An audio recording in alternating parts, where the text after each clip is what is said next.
வணக்கம் தமிழ் நண்பர்களே, தமிழ் சபக இந்த வீடியோவுக்கு உங்களே வரவேற்கிறேன்.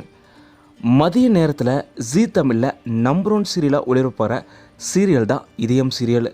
இந்த சீரியலுக்குன்னு ஒரு மிகப்பெரிய ஃபேன் பேஸ் இருக்குன்னே சொல்லலாம். இந்த சீரியலில் லீட் ஹீரோயினாக பாரதி கதாபாத்திரத்தில் நடிச்சிட்டு வரவங்க தான் ஜனனி. அவங்க ரொம்பவும் சூப்பராக இந்த சீரியலில் நடிக்கிறாங்க.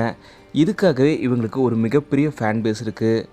இருந்தாலும் இந்த சீரியலில் இவங்களுக்கு பின்னணி குரல் கொடுக்குறவங்க டப்பிங் ஆர்டிஸ்ட் ஐஸ்வர்யா. இவங்க பாண்டியன் ஸ்டோர் மீனா ஆரம்பித்து பல சீரியல் நடிகளுக்கும் குரல் கொடுத்துருக்காங்க. இப்போது ரீசண்டாக கூட அண்ணா சீரியல், இப்போது இதயம் சீரியல்னு பல சீரியல்களுக்கும், கார்த்திகை தீபம் சீரியல் உட்பட பல சீரியலுக்கும் இவங்க தான் டப்பிங் கொடுத்துட்டு வராங்க. இந்த நிலையில் இதயம் சீரியலில் பாரதி கதாபாத்திரத்துக்கு டப்பிங் கொடுத்துட்டு வந்த ஐஸ்வர்யா இனி இதயம் சீரியலில் பாரதி கதாபாத்திரத்துக்கு குரல் கொடுக்க மாட்டாங்க. அவங்களுக்கு பதிலாக தான் இப்போது வேறு ஒருத்தங்க டப்பிங் கொடுக்குறாங்க. சில தனிப்பட்ட காரணங்களால் தான் இவங்க இப்போது இதயம் சீரியலில் பாரதி கதாபாத்திரத்துக்கு டப்பிங் கொடுக்க முடியலன்னு தெரியுது. ஆனால் இவங்க கண்டினியூவாக அண்ணா சீரியல்லையும் சரி, கார்த்திகை தீபம் சீரியல்லையும் சரி தொடர்ந்து இவங்க டப்பிங் கொடுப்பாங்க.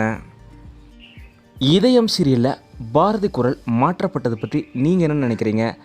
அதே குரல் இருந்திருக்கணுமா, இல்லை இந்த புது வாய்ஸ் நல்லா இருக்கா? இதை பற்றி நீங்கள் மறக்காமல் கீழே கமெண்ட்டில் சொல்லுங்கள்.